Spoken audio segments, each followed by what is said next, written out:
So our mix is here. This is the Mombasa mix.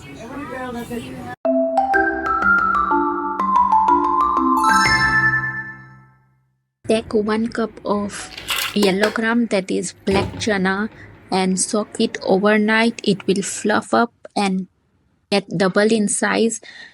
Remove the water, drain it properly, and pressure cook it for 15 to 20 minutes until the chana are soft, and then drain it and wash it again so that you get rid of the brown color. Now in a large pan, take 2 to 3 tablespoons of oil, normal vegetable oil or sunflower oil, and add 2 to 3 tablespoons of chana no atto, that is besan or yellow gram flour. You can adjust the quantity depending on the quantity of chana and potatoes you are using.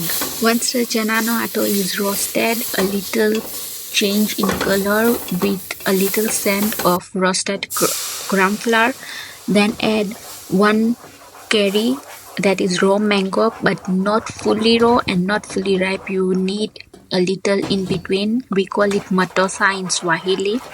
So add 1 curry finely grated and start adding water little by little and make a roux out of it. You don't need a lumpy paste. You need a nice smooth paste, so you can use a whisk if it's getting difficult for you.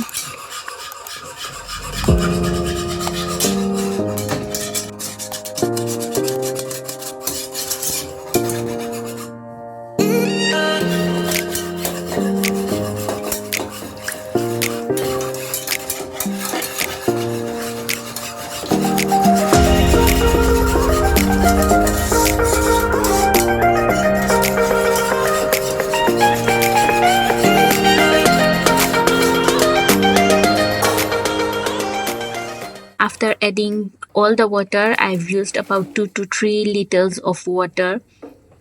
Add the boiled chana and boiled potato, which is also diced or cubed, and mix it really well so that all the mixture is really combined. Now add salt to taste, 1 teaspoon red chili powder, and half teaspoon of turmeric.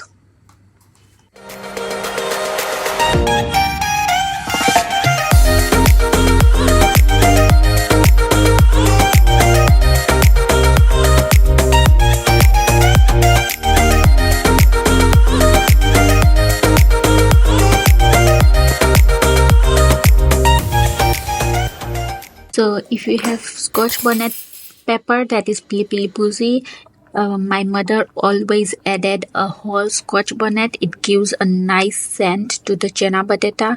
But if you don't have and if you would like to avoid it, it's totally fine.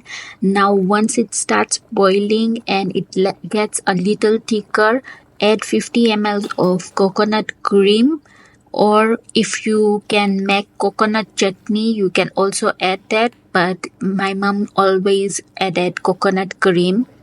So 50 ml of coconut cream and let it come to a boil once again.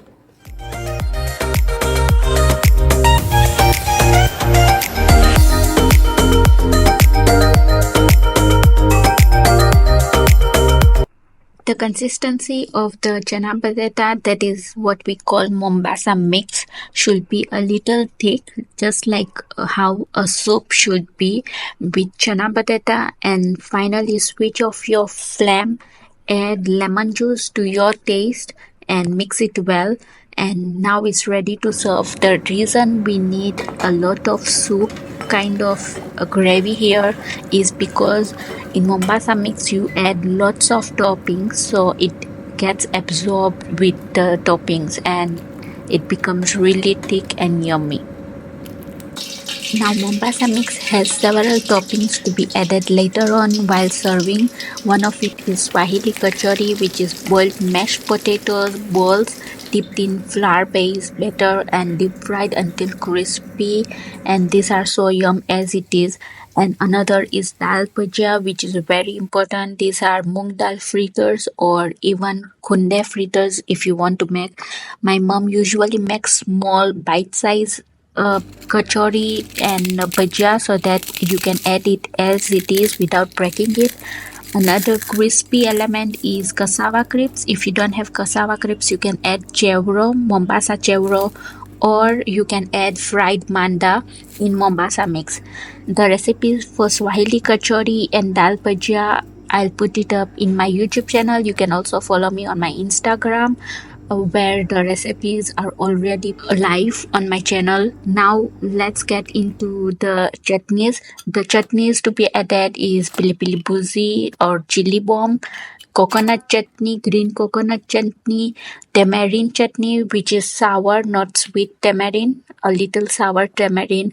Just mix it all in and just indulge in this delicious Mombasa mix. I hope you enjoyed this recipe. If you want the recipe for Zanzibar mix urojo, please comment down below and I'll try to make that as well. It's a little different than Mombasa mix, so I hope you enjoy. Also, let me know if you have ever been to Mombasa and tried this Mombasa mix in the iconic Mr. Mike's Cafe or the Azad Cafe in Aga Khan Club. These two are the best Mombasa mix in Mombasa. So thanks for watching and aujo. See you next time with another recipe. Comment which recipe you like.